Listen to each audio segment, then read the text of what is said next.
Broadcasting from the business capital of the world, this is the Podcast Business News Network.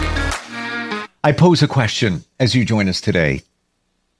Can you write a book? Did you ever think about writing a book? Do you think you could ever write a book? Fiction, nonfiction, whatever it may be. I haven't even introduced them, but I'm going to just ask this question to her, Rin. Did you ever think you could write a book when you were younger? I think that there was a while when I was really young, like 6 or 7 or 8, where I was like, this is just a thing that everyone does. Like, I read a lot and I was like, one day a book is just going to happen to me. Like, one day I'm just going to wake up and I'm going to write a book and it's going to be perfect the first time and it's going to be done. And then I got a bit older and I was like, that's never going to happen. And then I was like, well, maybe. So yes and no. Wow. It's almost as if when you were younger, and thank you for your answer. It's almost as if you manifested it as a child, maybe when you were younger. And to me, that says that young, fresh curiosity, anything is possible. We all should be living that way as adults at all times. Yeah. She is Rin Sangar. She's written a very interesting horror-ish novel. So we're going to dig into that today. Welcome. Thank you for joining us. Thank you for having me. And the gentleman that helped her along the way, the publisher of her book, NFB Publishing, up in Buffalo, New York, Mark Pogodzinski, is back with us. How's it going, Mark? Good. How are you today? Very well. The name of the book is called Lovely. Do I have that right? Just Lovely? Yeah. Is that the title? Yes. Okay. Yes.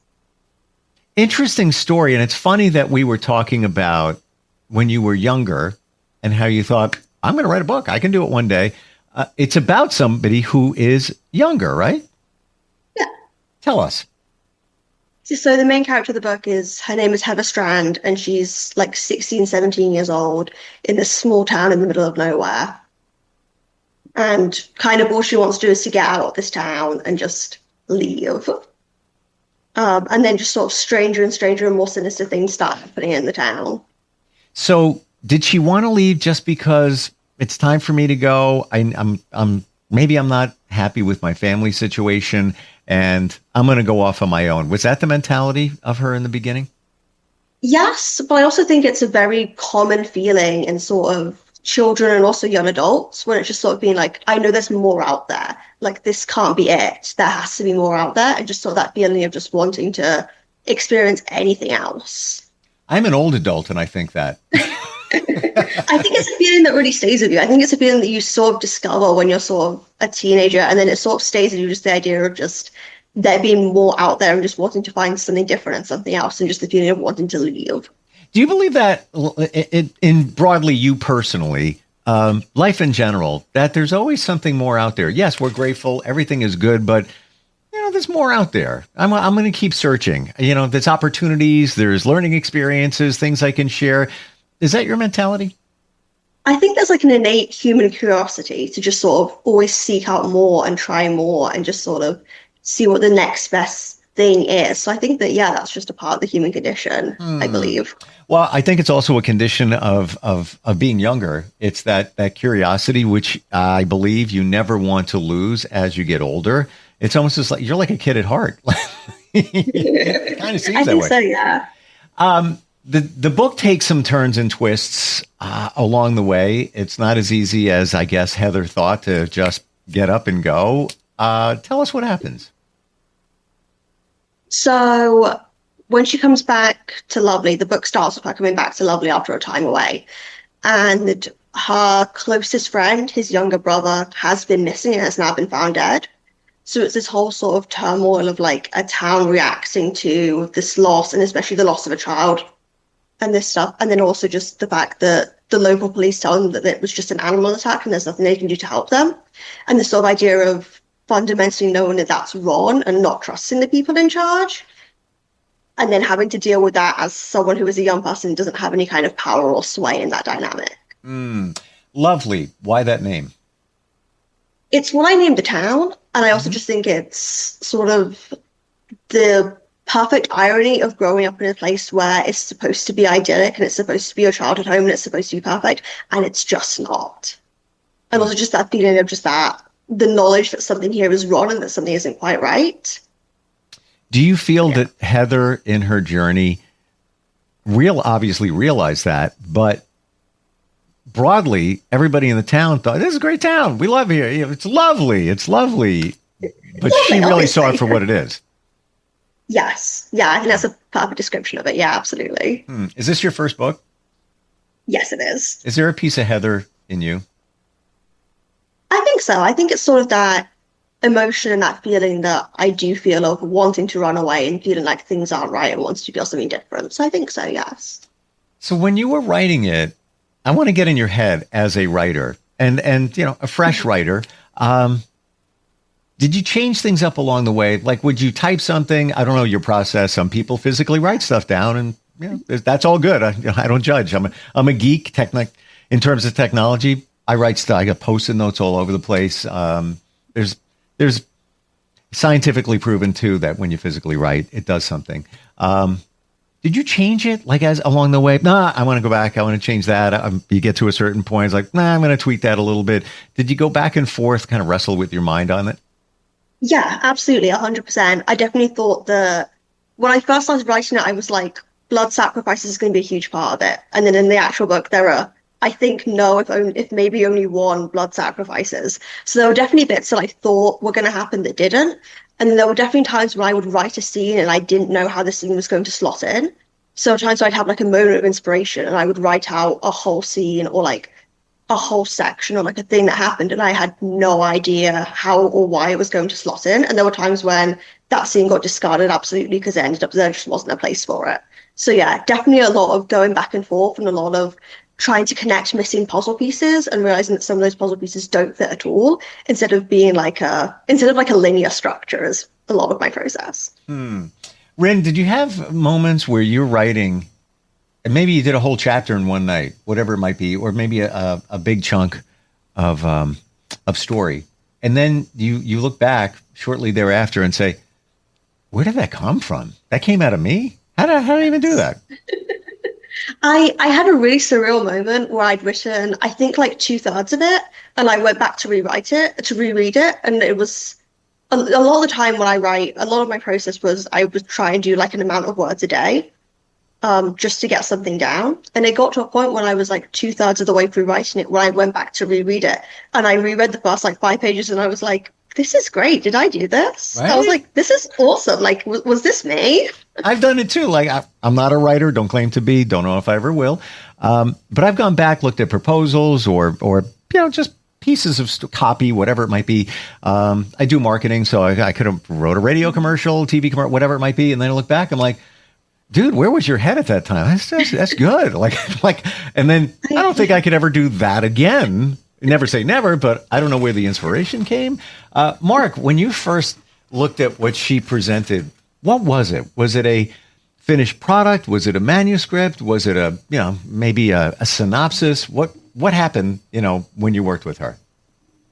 It started off, she had the full manuscript ready to go. And when we read through it, there was hints of Stephen King, where she takes something nice like a small town and ruins it, as Stephen King does. And then there were also elements of Shirley Jackson, where everyone overlooks the obvious darkness that's underneath the everyday life. So there was a lot of that, although her prose was a little bit, and again, a compliment, tighter than Stephen King's, as she could tell the story in 200 less pages than sometimes his books run into. But she still has that, it seems okay, yet beneath it there's something mysterious, something dark, and something worth investigating. And as she said, I like the idea of the journey of young people, even older people, striking out, trying to find something new.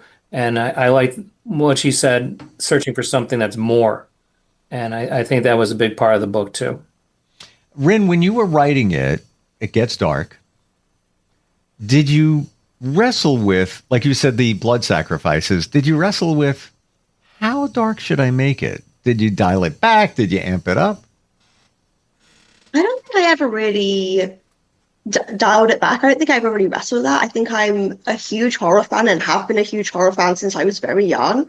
So I don't think there were any points where I was ever like, oh, is this getting too dark? I think there were some moments when I was like, I could make this a lot more gory or a lot more worse, but I was like, at what point is it just gratuitous and it's just unnecessary? Like, I think I wanted to stay very true to the story and very true to the characters and the elements of realism that are there, however small they are, instead of just having it descend into sort of spirals of madness. What's your inspiration? Be it books, movies, TV shows along the way. What would you say that kind of crafted your storytelling, your inspiration? Yeah, I mean, I grew up reading just anything and everything I could get my hands on. I think I read every single one of R.L. Stein's Goosebumps books by the time I was like 9 years old. So no, that was a huge sort of inspiration and a huge motivation. And then I read a lot of Stephen King growing up. Stephen Graham Jones is one of my favorite authors right now. He writes a lot of horror that's set in like sort of small towns and more rural communities. So I really love that. So definitely books and films are huge inspirations for me. And then I think just a lot of the things I draw on are real events where a thing happens and I make it more horrifying, or I sort of play into a darker thing that could have happened or a dark alternative. So, yeah. I want to get in your head as a horror fan. When you're watching a movie and certain scenes come up, do you still find yourself looking at it and going, whoa, or feeling it, empathetically for the characters, or does it kind of just roll off your shoulder now?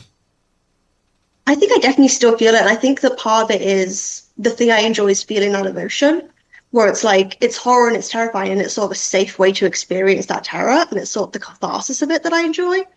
Where I don't think that I don't like horror because I'm numb to it. I like horror because it makes me feel something. And that's the part that I enjoy of it. What is that feeling? Is it the surprise? Is it, well, I don't watch a lot of horror. When I do, I feel that. I'm like, well, I feel for the characters. Truth be told, I'm very empathetic. That's a good thing. It's a bad thing. So I wonder what it's like for somebody like you. I think I'm also very empathetic, and I think it's a different kind of fear. It's a different way to experience fear in a way that there's no real danger. Okay. And it sort of feels like you're, for lack of a better word, like microdosing fear, where it's not that straight up all right terror. It's a smaller part of it where it can become enjoyable. Thank you for saying that. I totally got that. I really do. Because it's like instead of consuming the whole meal, you're having a spoon, another spoon here, and it's doable. Mark, what do you think about the story overall? And do you think there could be a sequel to this? Absolutely. I grew up with horror movies too. And as you mentioned before, like a good horror story has to have an empathetic character. You're going to want that character to survive. I think bad horror movies is when you root for the bad guy. When you're like, I find campers to be incredibly annoying at Crystal Lake, and I hope Jason just wipes them out as quickly as possible. A good horror movie, like Rin's book, you got to root for the person to survive. And I think that's where the inspiration with Stephen King comes from, because, again, the town of Derry, Pennywise, I think you have those characters that you empathize with, as you both said, and that's what makes a good horror story. And again, being raised on horror movies from 70s, 80s, 90s, you get to the point where you're like, I really hope these annoying teenagers meet their end quickly, and you don't see that with Ren's book. You're rooting for the protagonist. You want them to survive, and when she puts them through those paces in the book, you're right there with them. And I think that's the strength of that book. And that's what makes for bad horror. When you have, as she said, she could have gone deeper and more graphic.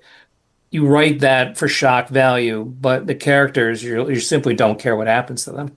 I'm learning a lot today, I got to tell you. And next time I watch a horror flick, I'm going to be looking at the characters and see which ones I'm rooting for to really determine whether it's a good story or not. Wow. I never thought of it that way. And yeah, it seems like a delicate balance where you have to go between balancing the horror, the shock factor, and then balancing the character like Heather. if you've well established that character and we feel for them, you don't need so much of the horror shock value because Heather's moving it along. Does that make sense? Yeah, I think that's absolutely it, yes. Would you do a sequel? Have you thought about it? I haven't thought about it a lot. I think that I would really need inspiration to strike for it, because I think that when I started writing Lovely, very quickly, even if I didn't know what the story was going to be, I knew who Harper was as a character. I knew what the setting was, and I knew like some themes I wanted to put in. I think I'd need inspiration to strike again like that in order to write a sequel. I'd be open to it, but I feel like I'd really want to do something with it instead of just writing it because I didn't know what else to write. Would you do if not a sequel, would you write a totally different book? Yes, absolutely. I want to keep on writing. I am currently working on small drafts and things and nothing substantial yet, but wow. Yes, I would absolutely want to keep writing. What are you doing when you're not writing? I go on a lot of hikes. I do a lot of nature walks. I currently live in a really beautiful place. Oh, you mean a lovely place? Dear God, no, I hope not. I can't deal with mimics. I have too much on my plate. It is kind of interesting when you think of, the word lovely and how it's not. So it's, I no pun intended, or maybe I love it. It's super cool. When you were writing, Rin, were you, and maybe you still are, thinking that this could be a movie, this could be a series on Netflix? Has that entered your mind? Not in any kind of like rational, realistic kind of way, but I do think that and part of this is growing up watching a lot of horror films. Part of the times when I'm writing a scene, I do imagine it in my head as if it was a film or a thing that was actually happening. And I think that helps to visualize it a lot, of being like, where would I want the camera's focus to be on? And then that's the thing I describe in a little bit more detail. Or like, what would I want the audience to see, but not necessarily be able to like infer like a character's emotion? And then that's the thing I write about. So I do think that there's an element of being like, if I had to convert this into a script, how do I start sowing the seeds for that now? What I write. Without giving anything up within the book, is there a certain scene, situation that you really, really, really like and or are proud of, or are they all kind of the same in terms of your affinity for them?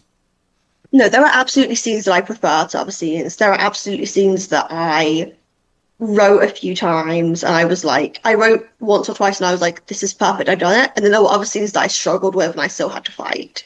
But yeah, there's this one bit about, and no spoilers, but about this character named Lucy and kind of her journey. And that was a bit where I wrote that pretty much all in one night and didn't edit it a ton after that. So definitely bits that I enjoy a lot more than others. Do you feel a certain type of excitement when you're writing, in that anything is possible? You could take it in any direction you want. Is there a certain type of like freedom that comes with that? I think my process is kind of the opposite, where it kind of feels like this idea is, I'm just sort of transcribing something that's happening.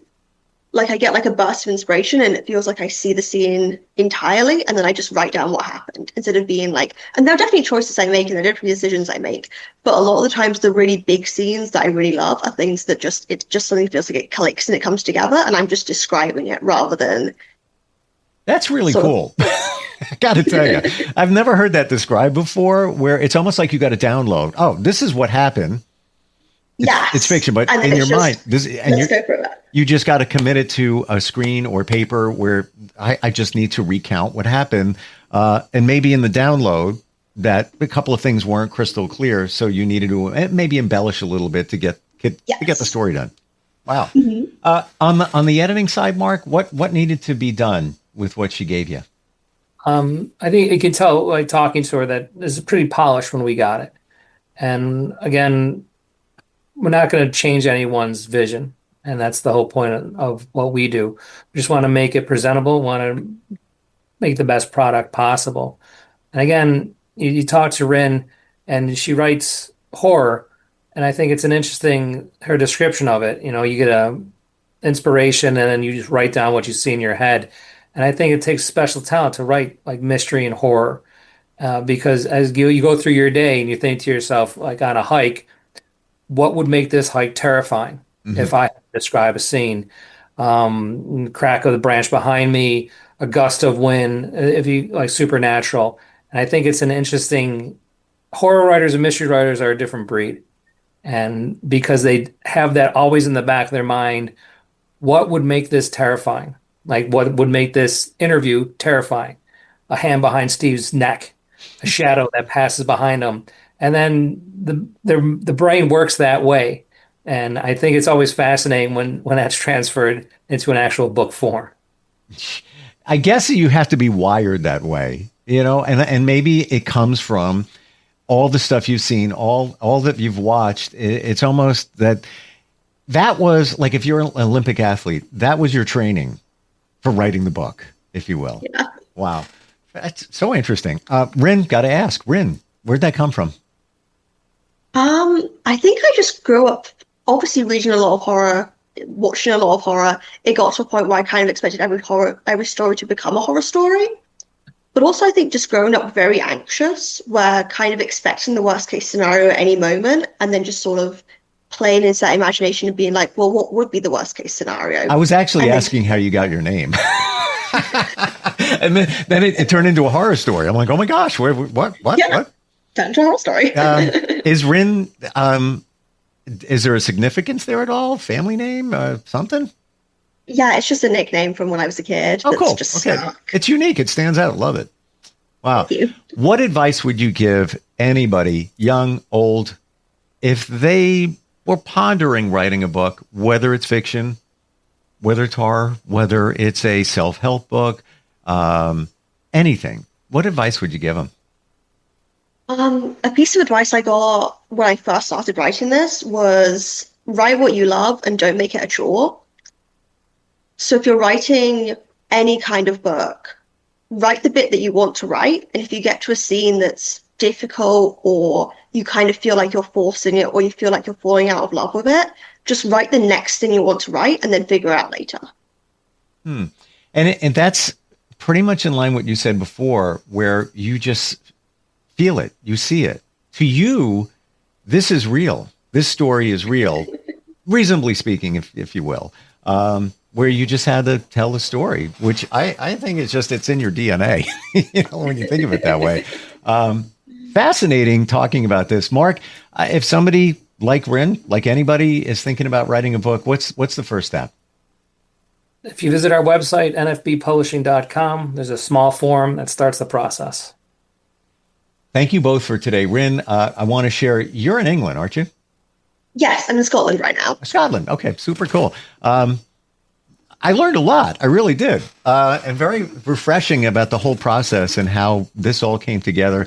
Thank you both for being here today. Really appreciate it. Yeah, thank you for having me. Thank you. We'll be right back.